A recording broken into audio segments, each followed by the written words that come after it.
प्रभाज। तो किसी बिलियन में यौगिक का मोल प्रभाज कुल मोलों की संख्या में उस यौगिक के मोल की संख्या होती है, इसे यक से प्रदर्शित करते हैं। तो हमारा मोल प्रभाज ये है। तो जैसे हम मोल प्रभाज के लिए सूत्र बताते हैं, मोल प्रभाज के लिए पहले सूत्र हमारे हो पहले एन ए बराबर भार बटे अनुभार, डब्ल्यू ए बटे में यम ए। एक ये हमारा हो गया, और एक होता है या, एक एन बी होता है। एन बी बराबर होता है भार बटे अनुभार, यानी डब्ल्यू बी पान में एम बी। एक ये होता है। जब मोल निकालेंगे, जब ऐसे सवाल लगाए ना तो समझ जाओगे आप। जो होता है एक्स ए बराबर, एक से एक ये फार्मूला लगता है, एन ए अपान में एन ए प्लस में एन बी। एक ये हमारा फार्मूला लगता है। ये चार फार्मूला हमको याद करना पड़ेंगे। और एक्स बी बराबर एन बी बटे में N A upon N B. ये हमारे चार फार्मूला है, ये याद करेंगे। आप इनको देख लीजिए कि अभी हम सवाल लगाए स्टार्ट करेंगे तब एक इनका यूज होगा। तो हमने मोल प्रभाज भी बता दिया और इनके सूत्र भी बता दिए। अब हम बात करते हैं स्टेप की। तो यानी सवाल लगाना स्टार्ट करते हैं। कह रहा है 40 ग्राम NaOH को 180 ग्राम जल में घोला गया है। अब जल में घोला गया है तो मोल प्रभाज ज्ञात कीजिए। हाँ, यानी हमको चारों सवाल मतलब अब एक आंसर लिखवाए थे, तो ये पहले हम भार निकालेंगे, फिर हमारा भार निकल गया तो भार जितना होगा एन का एन बी का मान होगा। अभी सवाल लगाएंगे तो आप पूरा बाय स्टेप समझ सकते हैं। जैसे हमने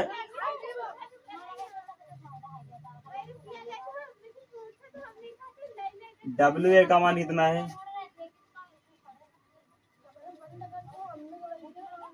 डब्ल्यू इसमें नहीं आएगी। ये 40 होता है, यानी एन ए और एन बी 180।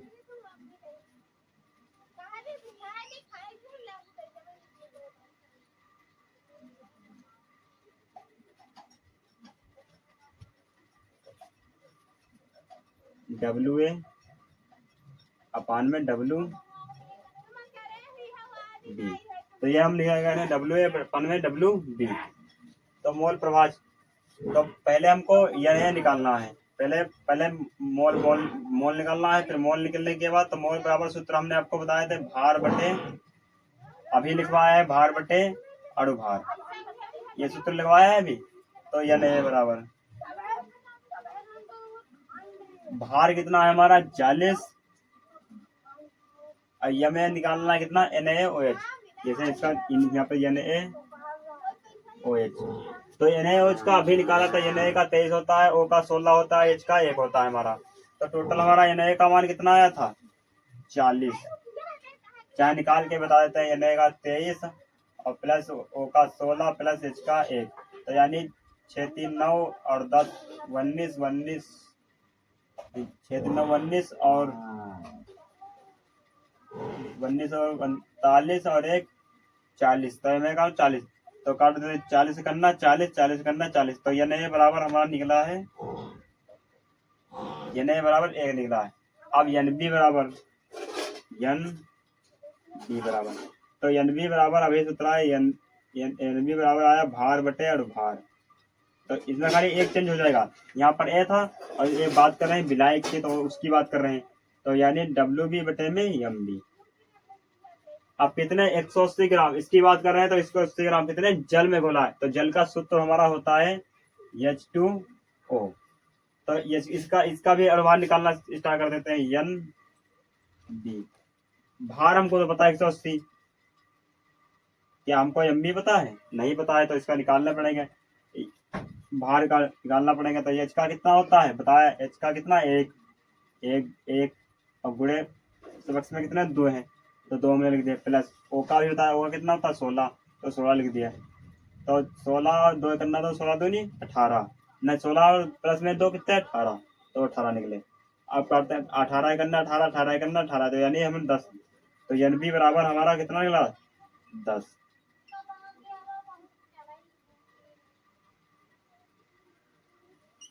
तो ये हमारा निकला एन बी बराबर 10। अब इनके मोल प्रभाज, या तो हम तो मोल निकाल लिए, अब इनके मोल प्रभाज पूछ रहा है, मोल प्रभाज बताओ भाई। तो मोल प्रभाज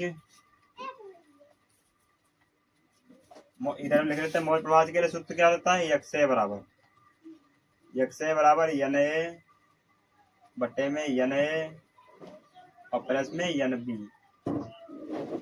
तो यक्षय बराबर एन ए का मान कितना आया, अभी 1 आया, 1 अपान में एन ए का मान 1 प्लस एन बी का मान कितना हमारा 10, तो हमने 10 लिख दिया, यानी यक्षय बराबर 1/11।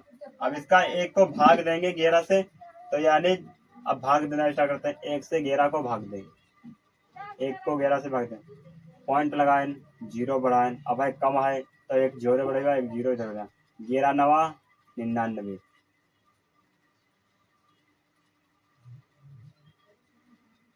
एक बचा वही पे, तो यानी हमारा यक्षय बराबर निकला है 0.09, एक आंसर हमारा ये होता।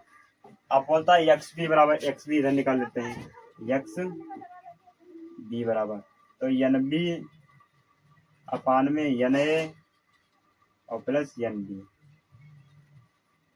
तो एक्स बी बराबर, तो एन बी का मान कितना आया 10, तो हम 10 लिखते हैं, और अपान में एन ए का मान 1 प्लस एन बी के बराबर 10, यानी एक्स बी बराबर निकला हमारा 10, यानी 10/11।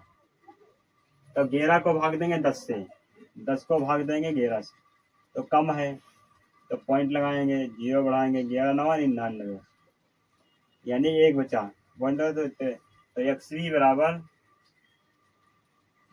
0.9, ये हमारा आंसर है। तो हमने मोल प्रभाज के बारे में अध्ययन कर लिया, मोल प्रभाज हमारी 4 कंप्लीट हो चुकी हैं। अब